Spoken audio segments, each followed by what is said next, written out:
This is The Wind, a podcast from a handmade desk in the mountains. Before we get started, some disclaimers on this episode. This story takes place at a house where I spent a lot of time the last handful of years. All of the voices you'll hear are friends of mine and people that I've collaborated with on projects, including my partner who plays a role in this piece. These interviews were recorded at home among friends in their bedrooms and favorite chairs. So I believe the edges to be flush, but some screws may be looser than others. This is the story as I saw it and as the roommates told it to me. And with that, this episode is called The Eviction Puppet Show of Silver Lake, Los Angeles.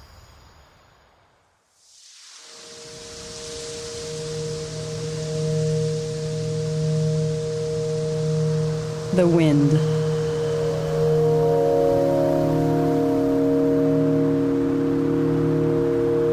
With Phil Corbett.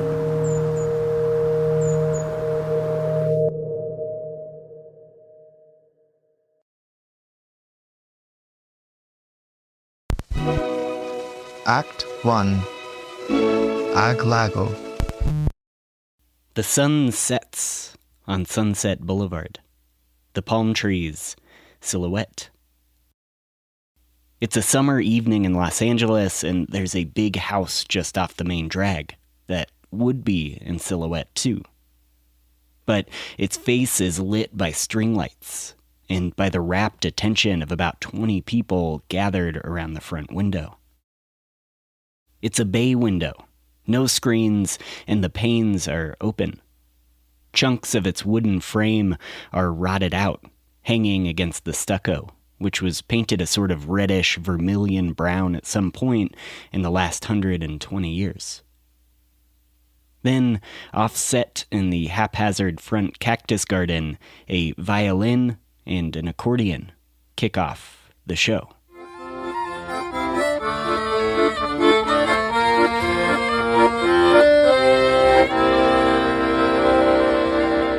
They play as the 20 or so artists and weirdos and bicyclists nod along, waiting for the puppets to appear. Then the narrator steps forward to set the scene. Look! Our housemates are just waking up!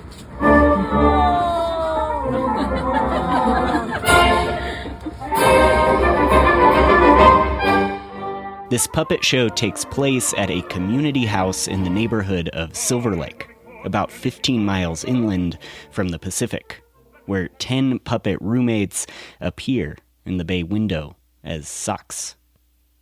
Some of their human counterparts stand in the garden and laugh as their floppy-mouthed roommates dispense inside jokes, songs, and the kind of soft ribbing that is best told by puppets of your roommates instead of by your roommates themselves. At the end of the first musical number, the puppets have demonstrated their wacky way of life in their lovely group home, when suddenly their sock mouths open wide in panic. On the stucco wall behind the accordion, the crowd's attention is directed to a piece of paper taped to the side of the house. It says, "You are being evicted. Move out immediately so we can demolish your puny home to make way for our mighty real estate empire. Or else." But the thing about this puppet show eviction notice is that it's a cartoonish embellishment of the real-life notice that was posted by the front gate of this very same community house just months prior.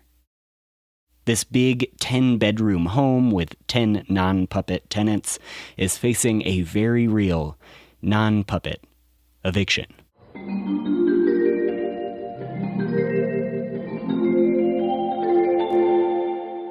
Okay, here we go.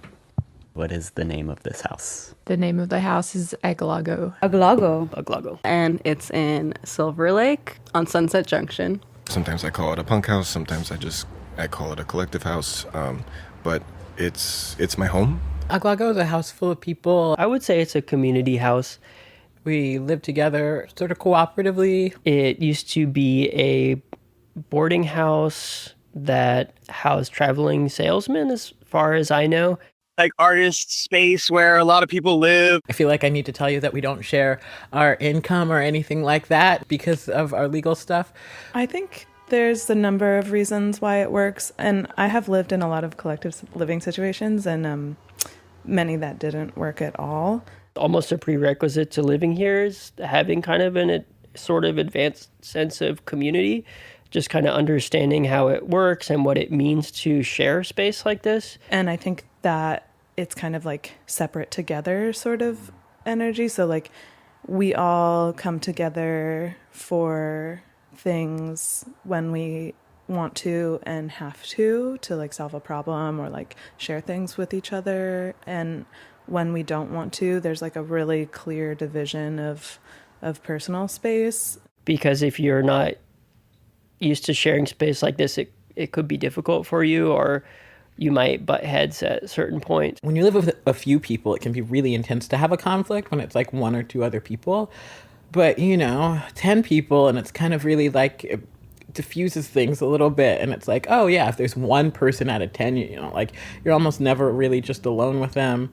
Yeah, there's certain things that actually get easier with a higher number of people. One of the things that kind of tortures me and I find really funny is the amount of group indecision. Because, if someone like makes a curry and then a couple of people eat it, but then it doesn't get finished, it's kind of a group decision that it doesn't belong to anyone. So it just gets stuck there kind of for a week. I'm just cutting cassava right now. And it's like so dense. And it's like a root vegetable. And it's my first time cutting it. I'm just like, could be socially nervous person, especially when there's so many people, but then all of a sudden like I was like eating again and there's like so many people around me, which was so good too, because I was like alone for a long time too. When I come home here, I feel a sense of, I'm home. I'm happy to see my friends and my housemates. I would describe it as textured.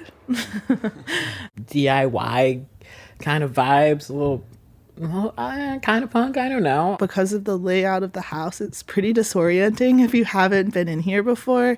The house kind of almost feels somehow like it feels non-Euclidean. It feels like larger than your mind can wrap around, and you're like, did I go up? Why are there two staircases? Like, and you like wrap around trying to look for your friends. It's just kind of a mishmash of different art things. Things go up on the property, but they don't often come down. So there's like literally decades of stories and projects and abandoned projects and ideas and evolutions that have just kind of built up over the years. The basement is full of things of people who don't live here anymore, who lived here years ago.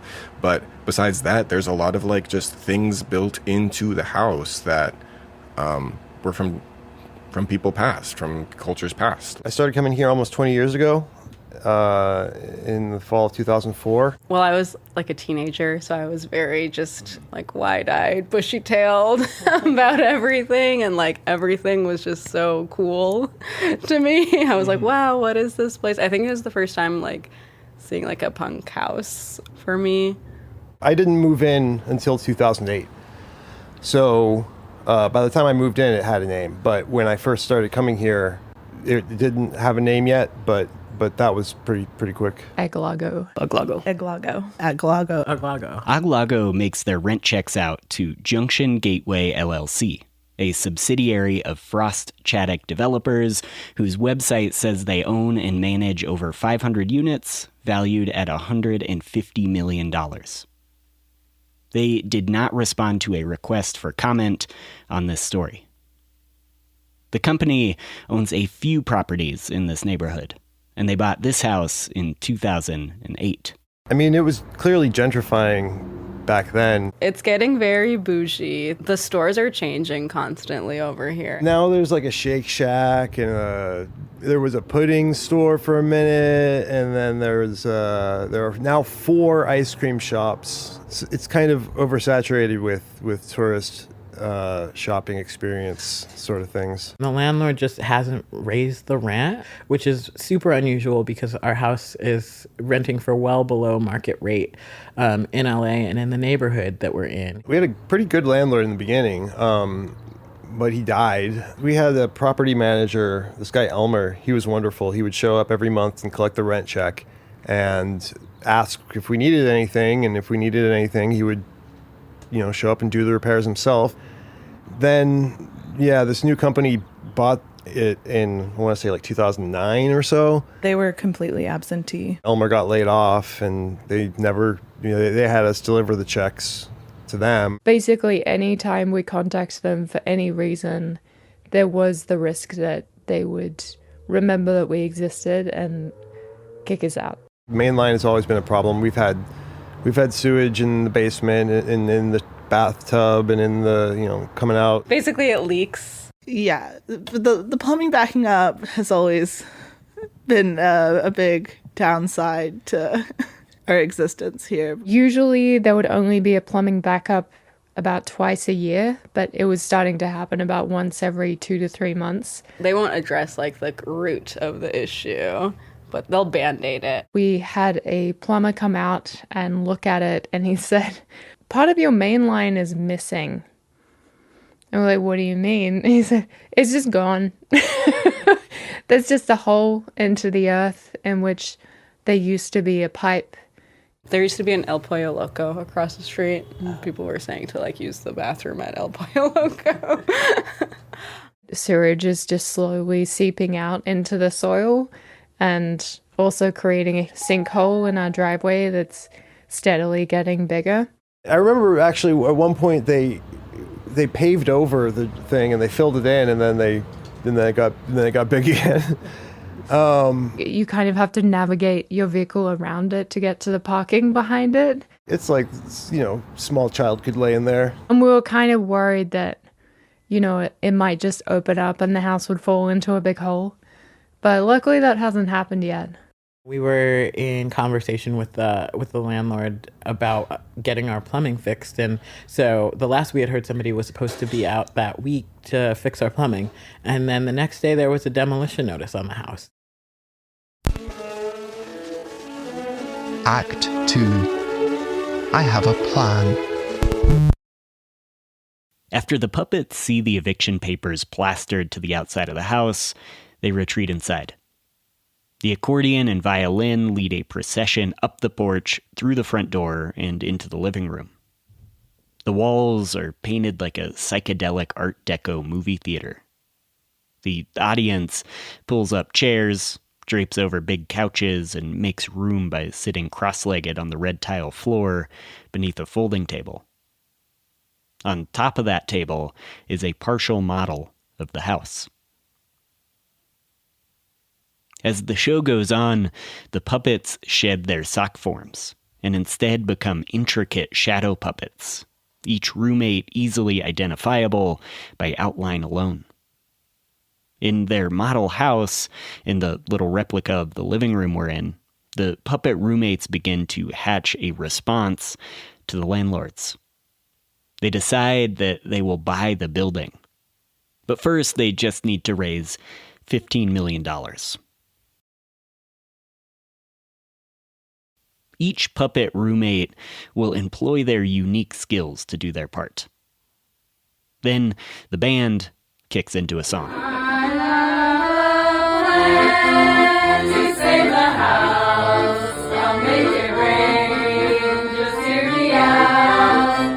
The refrain goes, I have a plan to save the house. I'll make it rain.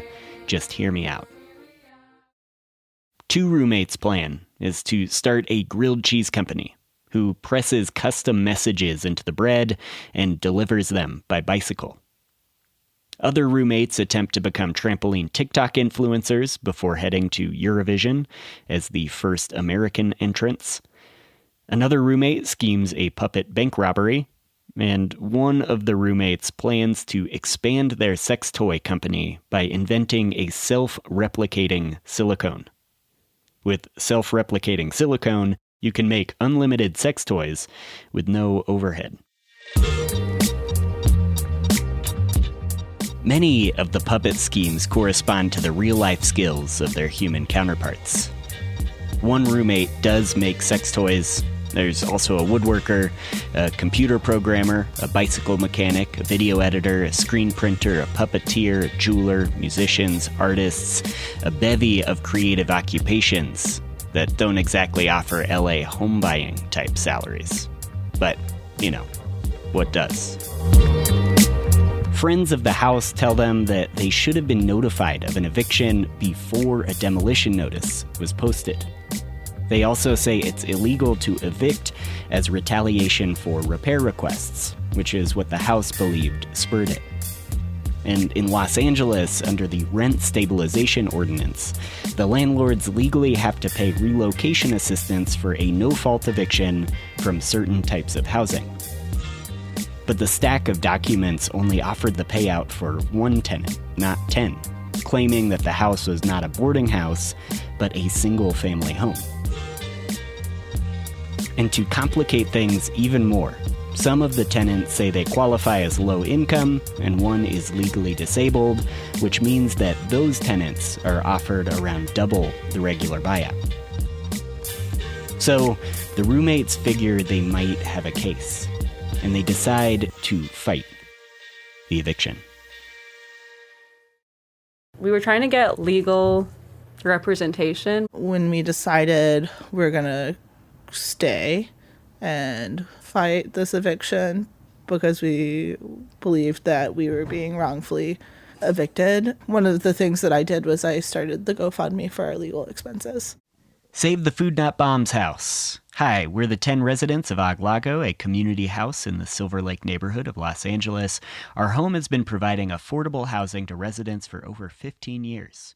Food Not Bombs is a mutual aid group that, it's an autonomous group, so anyone can start a Food Not Bombs chapter. We had cooked at a different house, and they had to leave, and a friend of mine had moved into here, and we asked if we could cook here, and they said sure. So we started cooking, and I started hanging out.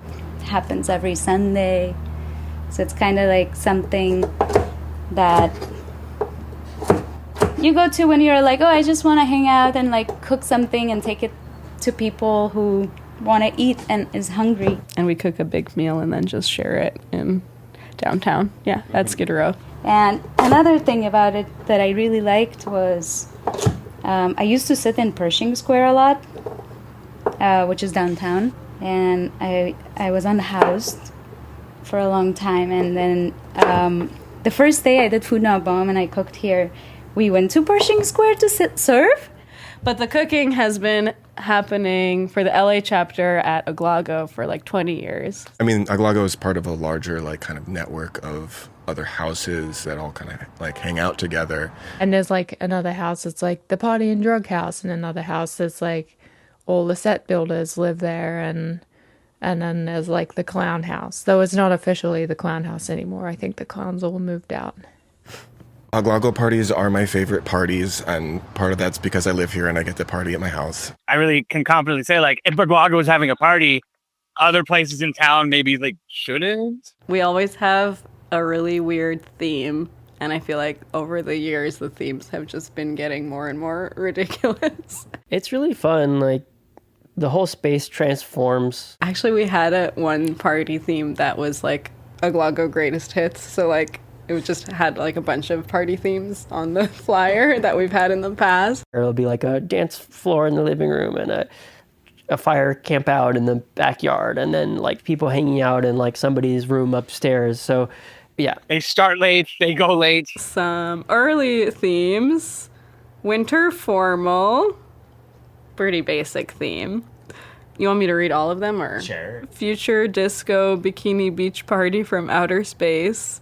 Librarians versus barbarians. Anything but clothes. Ag Lago first Halloween party. Woodland creatures. Ag Lago's second Halloween party of 2014. Ag Lago's third Halloween party of 2014. Alien beach party. The Fashion of the Christ.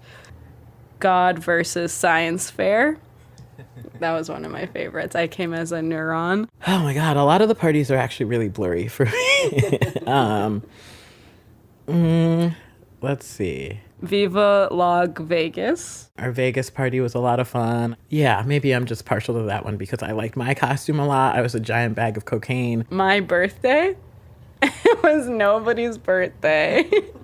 But the theme was my birthday. And so we just had like a classic birthday party. There was a birthday party here, and it was posted on a message board, and a lot of people we didn't know came.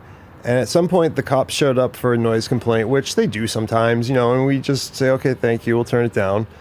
And then, but somebody felt like they needed to spit on a cop that night, and then the cop arrested that person. Then that person's friend got arrested, and the cops were called for backup, and whole helicopter scenario. Helicopter was hovering, and there's like cops in riot gear walking down the driveway. But yeah, usually our parties are pretty tame compared to that. Our house, it usually is really well known for its New Year's parties. There was one year where we had no New Year's party, and a person or two still showed up because they just expected a Ag Lago New Year's Eve to happen. It's the place to be on New Year's, but during COVID, obviously we couldn't do that. But there's 10 of us here, so we all had our own little party together. So what we did this time was just kind of cycle through each different room that was themed differently, and we just had a really fun time together. The fall of the Holy Roman Empire. Can you explain what that one was? Well, that one was just like Holy Roman Empire, but ramen. Yes, I don't know. It's in the name. I don't know what else you want me to say. For a long time, the theme of the parties was Ag Lago's last party. This is kind of how tumultuous things have been for the last 20 years with the landlords who plan on developing the property. Goal, $10,000.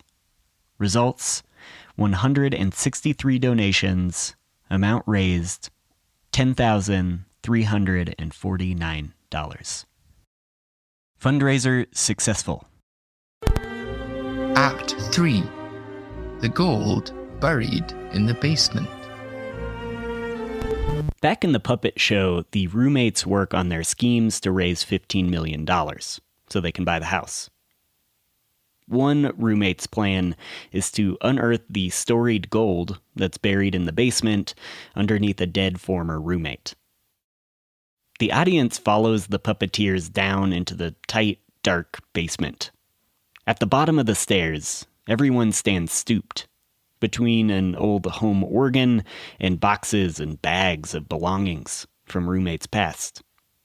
20 years of detritus is stacked in front of a 3D printer which prints the molds for sex toys, and occasionally provides heat for a neighborhood possum who has created a little home back there.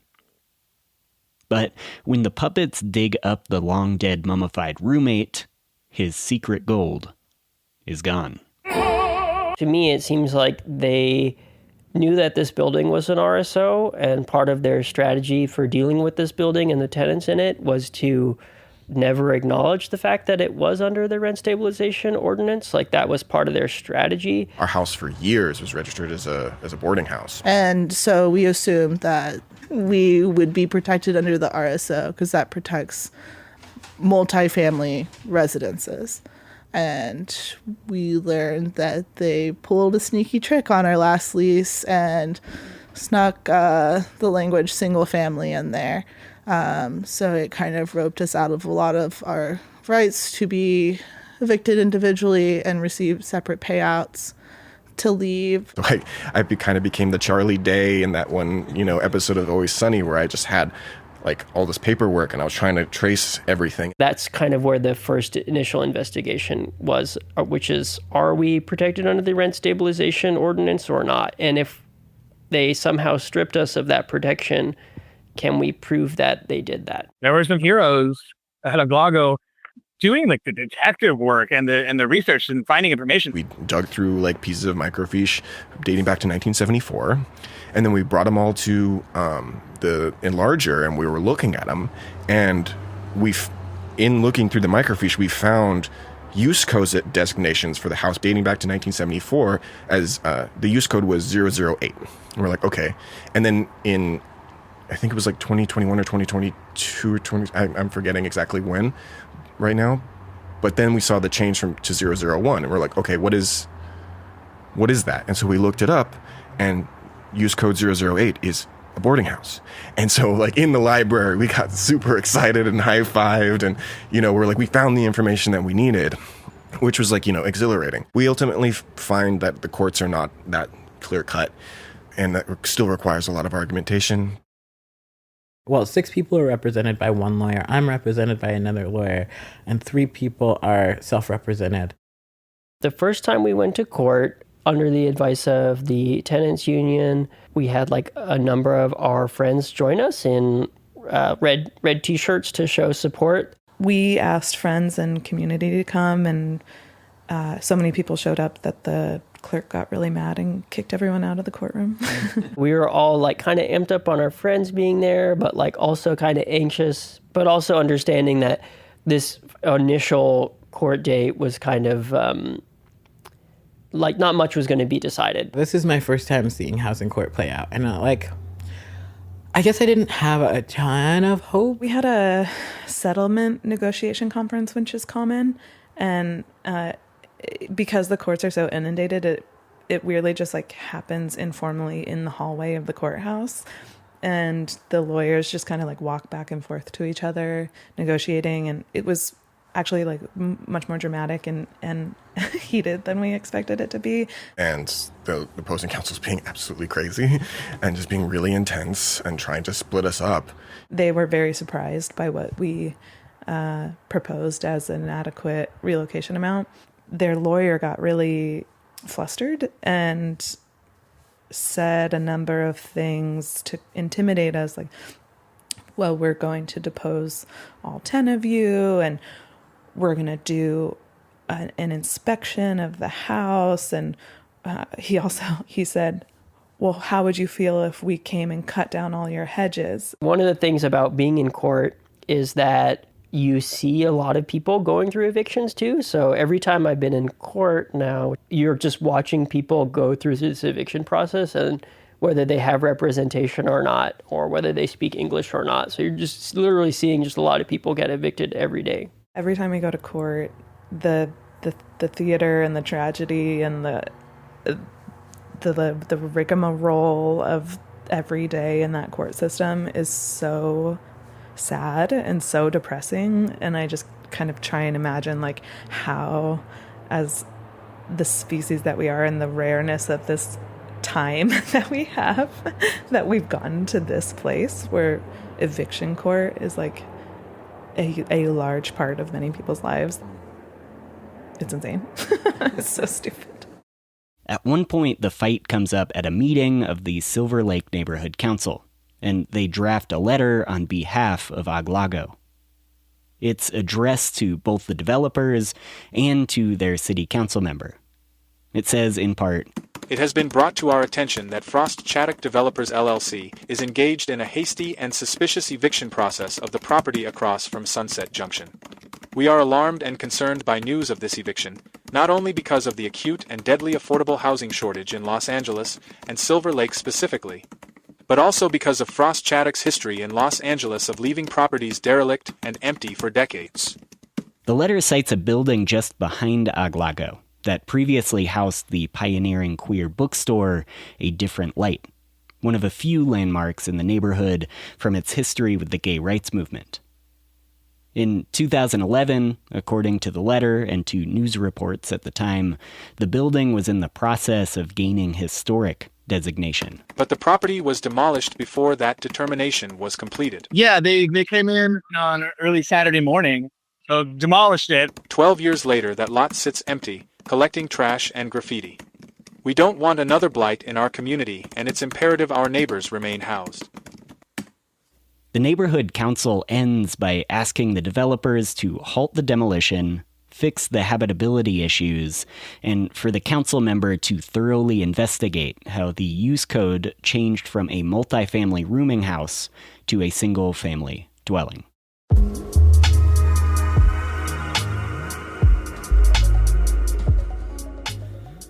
The court battle stretches on for the next 6 months, then a year, then more. The house has a dozen important dates that build up a deep anxiety that this next hearing or motion could be the last one. But each slides by with little material consequence. It's a stressful, sometimes Kafka-esque experience that is discussed as a nauseating loop around the kitchen table. And as that unfolds, the plumbing continues to back up. The landlords send a crew to cut down the hedges, which makes things noticeably louder and less private, and in the driveway, the sinkhole continues to grow. Act 4. The Sinkhole. The puppets stand in the basement with the mummified corpse of their past roommate, whose buried gold is missing. They are dejected, but since they already have their shovels, they decide to at least fix the sinkhole. They walk outside and begin filling it in when suddenly the ground collapses. When the dust settles, the puppet roommates find a bizarro version of their house at the bottom of the sinkhole. The dark mirror version of their house is occupied by the dark mirror versions of themselves. One of the puppets looks to them and says, "Why do you look like us, but bad?" The puppets then enlist their shadow selves to help with the eviction fight, who agree with enthusiasm. So the now 20 roommates begin to scheme. Back in the real world, the landlord follows through on their threat of a full inspection, and it's a tense situation. So they did this insane inspection of the house where they brought 2 lawyers, 2 property managers, an architect, a contractor, and an armed security guard to walk through our house, taking photos and documenting. And not 10 minutes before they arrived, we noticed the water coming up in the sink. And we were like, oh, better go check the bathroom. And then, the sewage in the bathtub. And they were very skeptical. And they had, an armed security guard with them and a whole parade of people. They were trying to take photos of our mail and do all these sneaky things. So we just kind of had to follow them around for a really long time. The basement is pretty tight, so I didn't physically go down there with them. But as they went down there, we were like, oh, that's very funny. There's still the set from the puppet show. There might have been a mummy made of clear plastic tape.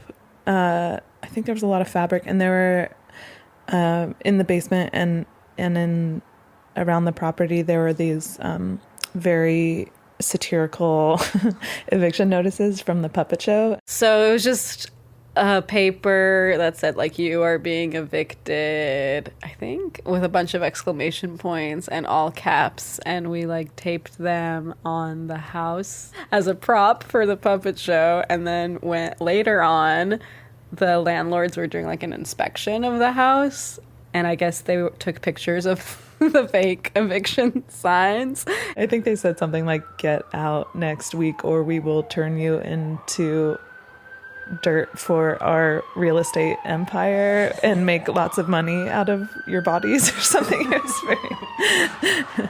And then, they deposed all 10 of us.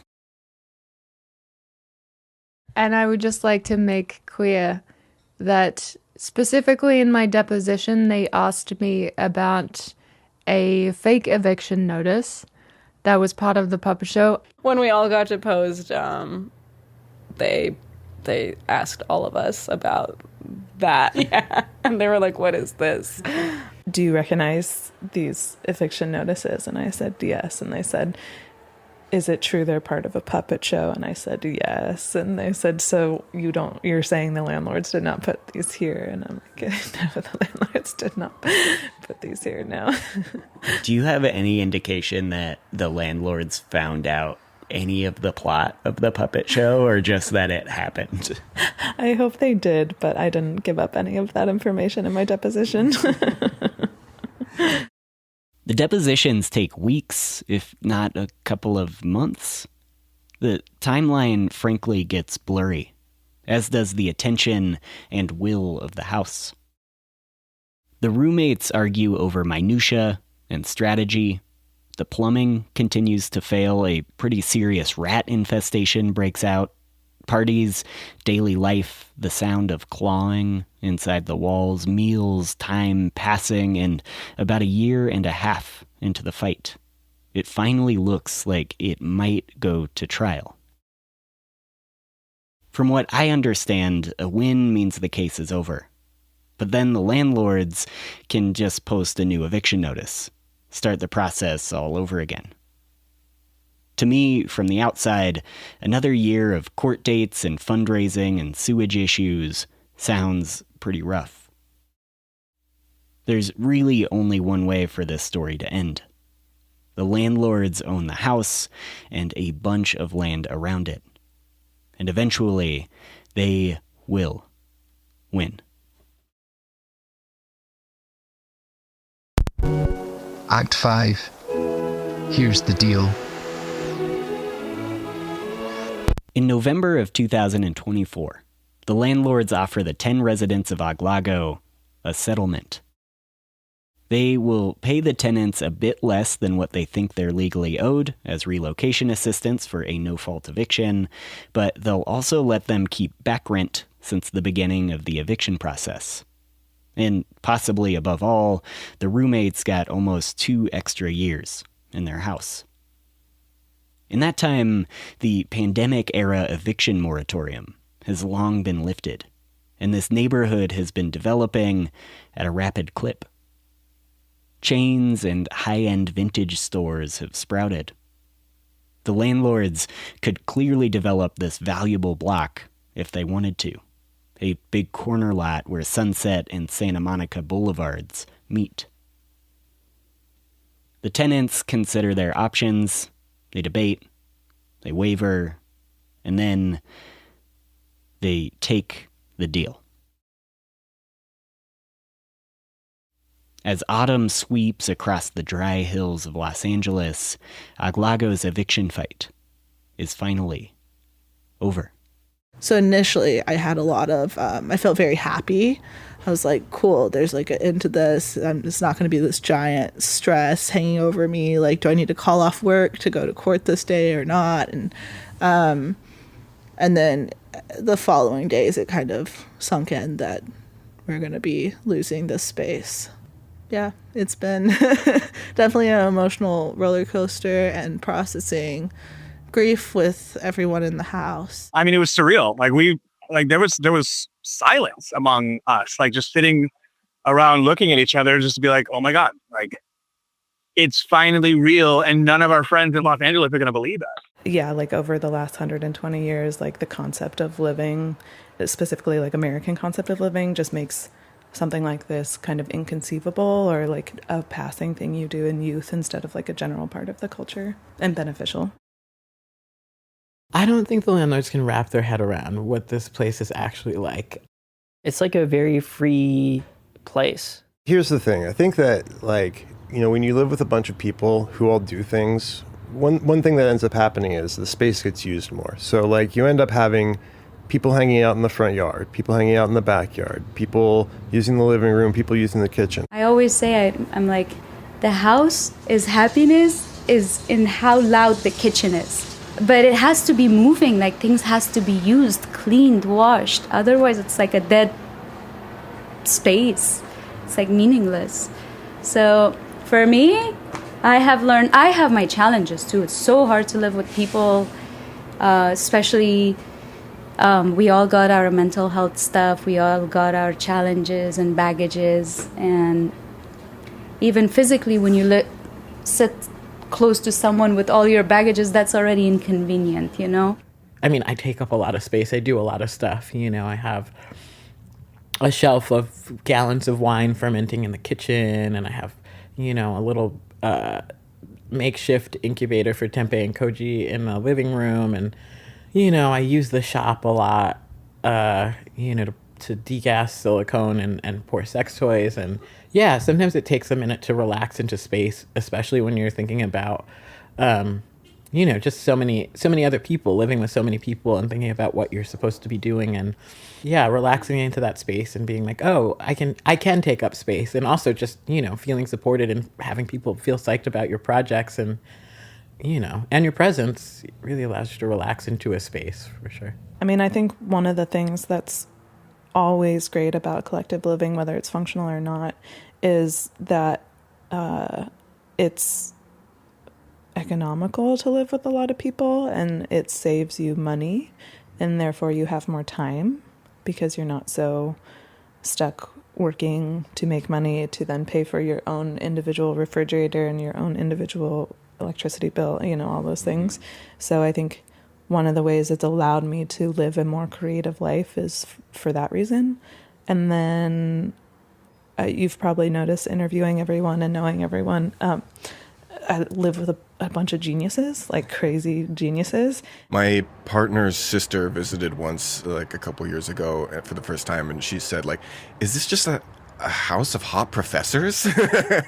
which I loved, because yeah, like everyone here is really talented and in their own ways, and like for me, and I feel like other people can say this too, but Ag Lago has really helped foster and support that, because like it's given me space to be able to excel in different things. I've just kind of like having the space to work. I became a metal worker. I became a better bike mechanic. I learned a lot more carpentry skills than I did before. All sorts of different things. Yeah. When you live in a house like this, I went through a lot of like self-development. So a lot of my creative process that would go into my art would instead go into myself or how I spend time with people or interacting with community, which I feel like is a overlooked part right now of making art or existing as a creative person, because you can make as much art as you want, but I feel like if you're not engaging with other people in some way, that something is missing. Developing yourself is equally as important as developing your art, because really your art and yourself shouldn't be separate. Not only is it one of the rare affordable housing spaces in this whole neighborhood and city, but it's just this like beautiful textured community of people that will disperse after this, separate from each other forever.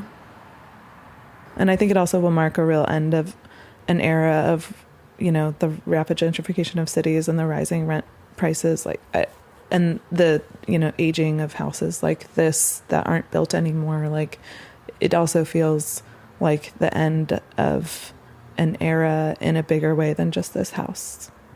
Yeah. I've never lived in Los Angeles without Ag Lago as a home base. And I honestly, that's 17 years, and it changed a very significant course of my life. And the fact that it's ended, it's really sad. A bitter ending to, you losing Ag Lago. We all lost Ag Lago, like the city itself, like LA community lost Ag Lago, and we lost our home. It was a very, very important, monumental powerhouse.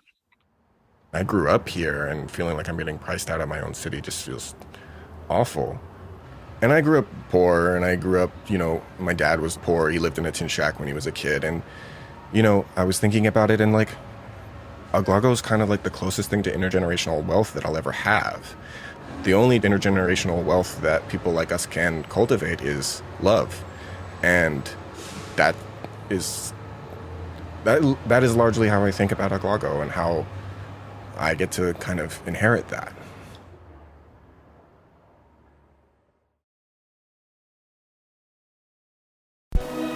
Act 6. The New Year. December 31st, 2024. Ag Lago hosts its last party ever. DJs preside over the fold-out table in the living room. The windows rattle, all fogged up. This is the place to be on New Year's. Out back, there's a bar. The friend of the house makes a soup station, and a makeshift stage becomes a runway, complete with pageant queens and DIY gowns. The house is shoulder to shoulder, wall to wall, people dancing to a booming subwoofer. And then the bass fades out.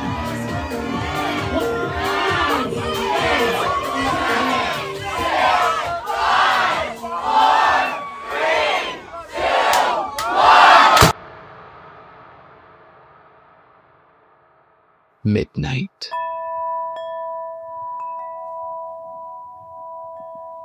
The ceiling is marked by stains of champagne from past New Year's parties. And against the ceiling, where it meets one of the walls in the living room, somebody's confetti cannon has hit a huge stringy shelf of cobwebs. The colorful scraps of paper become captured in the web's sticky grasp. The confetti hangs there, in midair, all the way through the night, into the next morning, and then into the following weeks. The moment frozen in time, as the housemates move out beneath it, and all go their separate ways.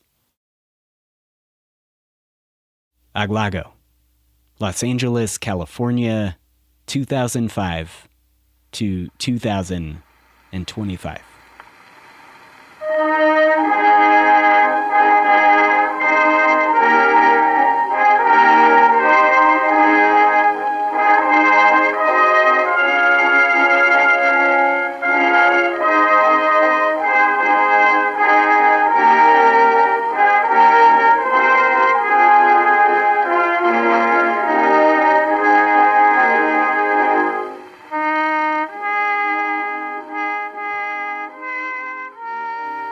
Back in the puppet show, a year and a half before the move, all of the puppets' mostly half-baked schemes have officially failed.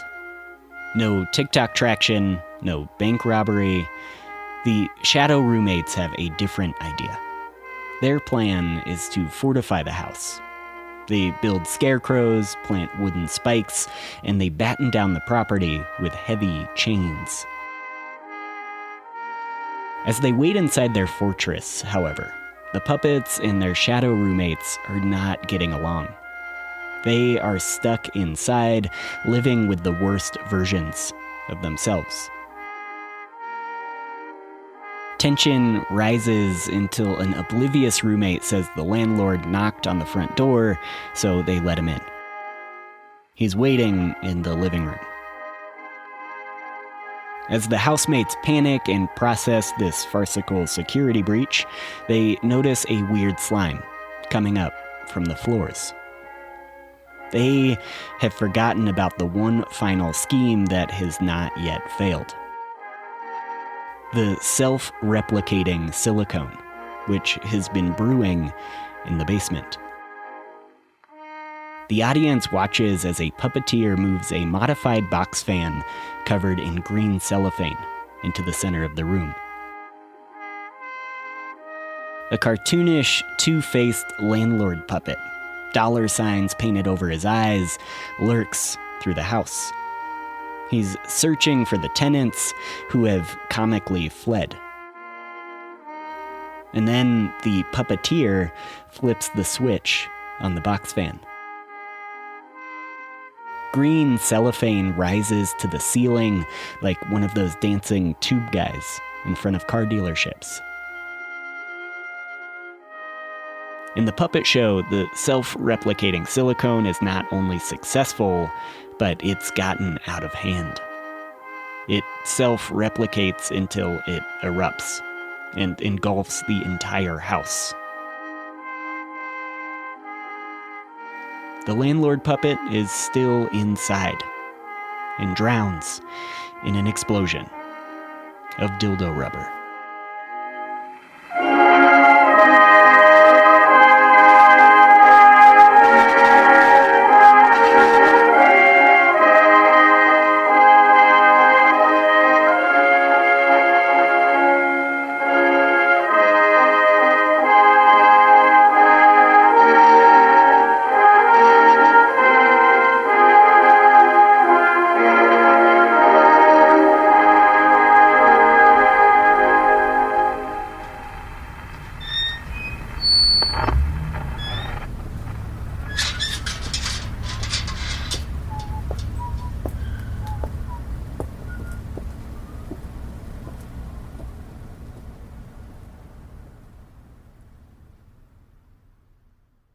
the Eviction Puppet Show of Silver Lake, Los Angeles.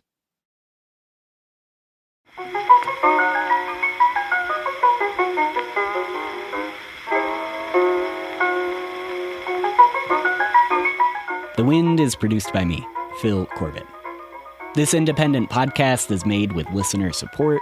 If you'd like to become a patron, head to patreon.com/thewind and set up a monthly donation. You get access to bonus material, other perks, and become part of the community that makes stories like this possible. A huge thank you to all of the residents of Ag Lago for speaking with me and hosting me over the years. Reve, Jeremy, Vita, Josh, Donnie, Storai, Theo, Arden, Sarah, and Eleanor. Also, a big thanks to Emily, Spoorthi, and Greyson, and all the folks that were part of the puppet show, and the countless folks that were part of the Ag Lago community. Music in this episode was Timex by Pas Du. Thanks to Pat Mesiti Miller for letting me use it. DeVille by friend of the show Iklept Insan, and 2 songs from the public domain, Auld Lang Syne and this song, Marionette by Felix Arndt. The chapter markers were read by the great Cal Bannerman of the podcast Stories from the Hearth. Highly recommended. Links, photos, and sources all available at thewind.org. You can also follow the show on Instagram, TikTok, and YouTube. And if you're not already subscribed, make sure to follow on your podcast app and rate and review if you're into it. Thank you for being here, and keep listening.